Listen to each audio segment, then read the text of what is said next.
Hello students, मैं हर्ष आनंद आप सभी का स्वागत करता हूं शिक्षा डिजिटल प्लेटफॉर्म पे। तो आज मैं आपके सामने एक बहुत ही गुड न्यूज़ लेकर के आया हूं। इनके लिए for the students of class 9th 10th 11th and 12th, right? क्या क्या?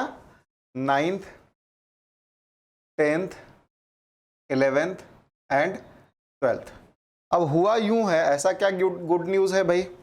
हुआ यूं है कि सीबीएसई ने अपना क्यूरिकुलम जारी कर दिया है, जिसमें ये कहा गया है कि आपके लिए सबसे बड़ी बात जो गुड न्यूज़ हुई, ये क्या हुई?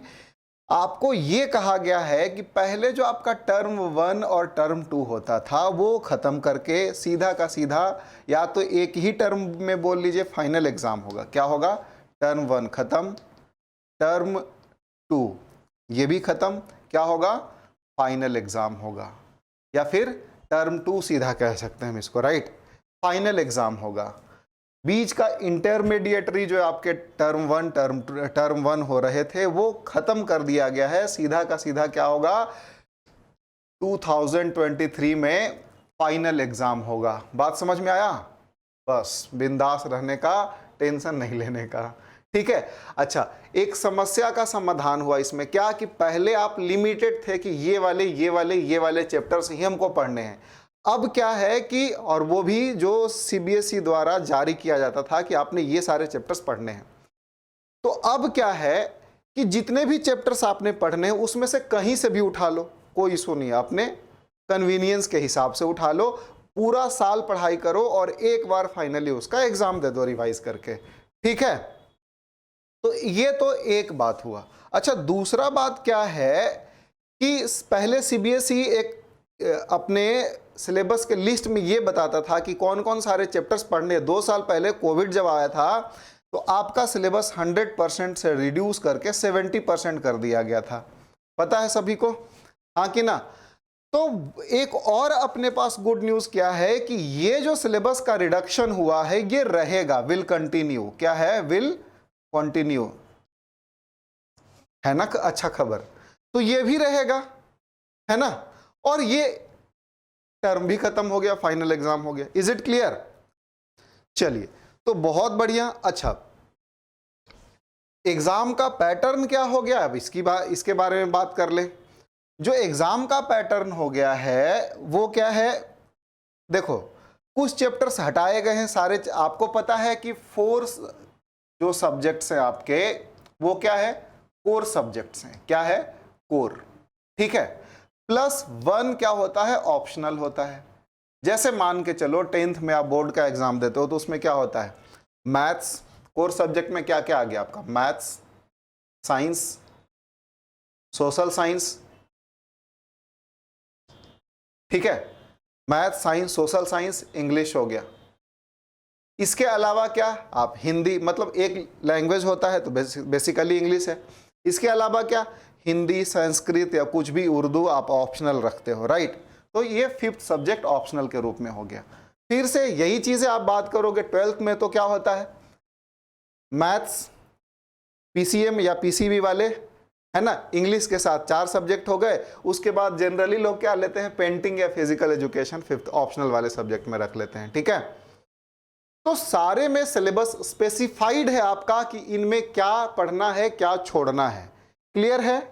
आपको मैं ये वीडियो के नीचे में लिंक दिया हुआ है जिसमें आपको ये पता चल जाएगा कि कौन कौन सारे चैप्टर्स आपने पूरे साल में कवर करने हैं, ठीक है? Is it clear? तो अगर हम बात करें, सपोज करो मैं 9th और 10th का बात करूं, 9th और 10th का बात करूं, किस चीज का? इंग्लिश का बात करूं, ठीक है? इंग्लिश की बात करूं तो इसमें क्या है? इंग्लिश में क्या है? आपका जो मार्क्स ब्रेकअप है, क्या मार्क्स का जो सिस्टम, मार्क्स ब्रेकअप आपका दिया है, पहला क्या बोल रहा है कि आपका फर्स्ट में जो रीडिंग स्किल है, क्या है? रीडिंग स्किल, इसमें आपने 2 पैसेज आते थे, हाँ जी, और पैसेज रहेंगे, विल कंटिन्यू। कितने मार्क्स के? 10 × 2। डिस्कर्सिव एक था, ठीक है ना, एक आर्गुमेंट बेस्ड पैसेज था, तो दोनों रहेंगे आपके, और एक का 10 मार्क्स, दूसरे का भी 10 मार्क्स, 20 मार्क्स के आपके अनसीन पैसेज हो गए। ठीक है, चलो दूसरा क्या है आपका writing skill, writing plus grammar, ये दोनों मिला करके राइटिंग का आपका 10 मार्क्स है, ग्रामर का आपका 10 मार्क्स है। ठीक है, राइटिंग का 10 मार्क्स है, ग्रामर का 10, इसमें एक लेटर राइटिंग होगा, दूसरा क्या होगा, एक लेटर राइटिंग, दूसरा आपको पैराग्राफ राइटिंग होगा 10th 9th और 10th के लिए। 11th 12th में अलग है, ग्रामर का पोर्शन हटा करके 12th में क्या कर दिया है, नोटिस राइटिंग है वगैरह वगैरह करके 5-5 नंबर का 4 आपको 4 आपको जैसे कुछ टेक्स्ट लिखने पड़ेंगे, नोटिस हो गया, लेटर हो गया। ठीक है, एक एडिटर को लिखना है, लेटर टू द एडिटर। आप पूरा, या तो आप वेबसाइट पे चले जाइए या फिर हमारे लिंक के नीचे क्लिक करके वो आप देख सकते हैं। Is it clear? ठीक है, तीसरा जो आपका है वो है आपका लिटरेचर। लिटरेचर में आपका मेन कोर्स हो गया और सप्लीमेंट्री रीडर हो गया, दोनों को मिला करके आपने 40 मार्क्स का क्वेश्चन पूछेगा। कितने मार्क्स का? 40 मार्क्स का। ठीक है, फोर्थ जो आपका हो गया वो हो गया इंटरनल असेसमेंट। ठीक है, इंटरनल असेसमेंट में स्कूल ये आपका 20 मार्क्स अपने साथ अपने पास प्रिजर्व करती है, और आपका बिहेवियर देखा जाएगा, लिसनिंग स्किल देखा जाएगा, स्पीकिंग स्किल देखा जाएगा। इन सब के बेसिस पे 20 मार्क्स आपका स्कूल रिटेन करती है।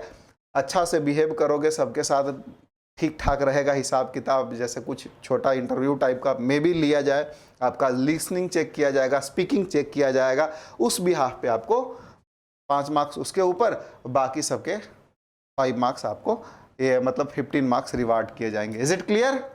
तो इस हिसाब से आपका इंग्लिश में 80 मार्क्स का आपका क्वेश्चन पूछा जाएगा और 20 मार्क्स असेसमेंट के होंगे। अगेन जो आपका पैटर्न था, आपके मन में सवाल आएगा कि सर जो पहले हमारा पैटर्न हो गया था, क्या 2 भाग में इंग्लिश को बांट दिया गया था, एक ऑब्जेक्टिव और दूसरा सब्जेक्टिव, तो क्या ये रहेगा या खत्म हो जाएगा?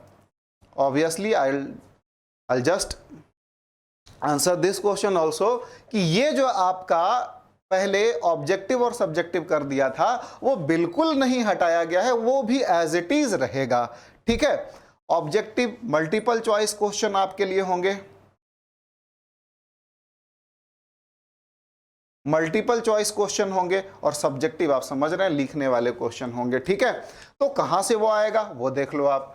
रीडिंग स्किल में तो बिल्कुल इसमें मल्टीपल चॉइस क्वेश्चन दे भी सकता है, नहीं भी दे सकता है, जैसा चलता आ रहा है वैसा ही रहेगा। ठीक है, राइटिंग स्किल में तो होना नहीं है, आपने लिखना ही पड़ेगा। ग्रामर में आपको दे सकता है multiple choice question. Is it clear? उसके बाद लिटरेचर में 100% होता ही है, मल्टीपल चॉइस क्वेश्चन भी होता है, प्लस क्या होता है आपको डिस्क्रिप्टिव भी होता है। Is it clear? तो मल्टीपल चॉइस क्वेश्चंस भी रहेंगे, सब्जेक्टिव भी रहेंगे। तो गेट रेडी स्टूडेंट्स। ठीक है, सिलेबस बहुत ईजी हो गया है। और क्या है, क्या क्या चैप्टर्स ऐड किए गए हैं जो पिछला बार हटा दिया था, और क्या क्या इसमें से रिमूव कर दिए गए हैं, उसका अगर आपको जानकारी चाहिए तो लिंक में जो आपको डिस्क्रिप्शन में जो लिंक दे रखा है उस पर क्लिक करके आप उसको देख लो, आपको सारा चीज एक बार में क्लियर हो जाएगा। Is it clear? हाँ कि ना? चलिए, बहुत अच्छी बात है। अच्छा, अब क्या है, मेरा जो आपके लिए एडवाइस है वो क्या है कि आप अभी चिल मारो आराम से। ठीक है, पढ़ने का जो तरीका आपका होगा पूरे साल पढ़ना है, तो ऐसा नहीं है कि सो जाना टर्म 1 नहीं है तो, ठीक है ना, ऐसा नहीं है। चिल मारो इसलिए मैं कह रहा कि एंजॉय करो कि गुड न्यूज़ है। ठीक है, गुड न्यूज़ कभी कभी मिलता है हम लोगों को। ऐसे ही यार इतना कोरोना, इतना बहुत ज़्यादा इधर उधर की पचड़े दिमाग में भरे हैं कि इंसान को थोड़ा खुश होने का एक बहाना तो चाहिए ही था। हाँ कि ना? तो वो बहाना अब हमें मिला है, थोड़ा तो एंजॉय जरूर करेंगे, है ना? ऐसा होता तो हम सब मिल करके एंजॉय करते। ठीक है, उसके बाद सीरियसली हम लोग पढ़ाई में लगेंगे, और हम लोग जो अभी स्टडी प्लान हम लोग ले करके आगे के वीडियोस में आएंगे, उसमें फिर हम लोग बैठ करके डिस्कस करेंगे, साथ में डिस्कस करेंगे कि किस तरीके से हम पढ़ाई करें, ताकि क्या रहेगा कि हमारा सिलेबस धीरे धीरे धीरे धीरे स्टेप बाय स्टेप कवर होता चला जाए। ऐसा नहीं है कि मिक्स कर दिया है, एक बार एग्जाम लेगा तो बिल्कुल सब कुछ छोड़ करके सो जाएंगे और लास्ट में पढ़ाई करेंगे, ऐसा भी नहीं है ना। इतना भी रिलैक्स नहीं हो जाएं कि हम ये बोलने लगे किसके लिए जागिए, किसके लिए रोइए, आराम बड़ी चीज है, मुंह ढक के सोइए। नहीं, ऐसा नहीं करना है, ठीक है। ठीक है, तो चलिए हम लोग बी अलर्ट, ठीक है। एक मतलब कहते हैं ना कि तूफान के पहले एक शांति आता है, तो थोड़ा सा रिलैक्स इसलिए इंसान होता है कि आगे को कुछ और अच्छा करना है, ठीक है। तो आज के लिए बस इतना ही, मिलते हैं फिर नेक्स्ट वीडियो में। आप सभी को जय हिंद।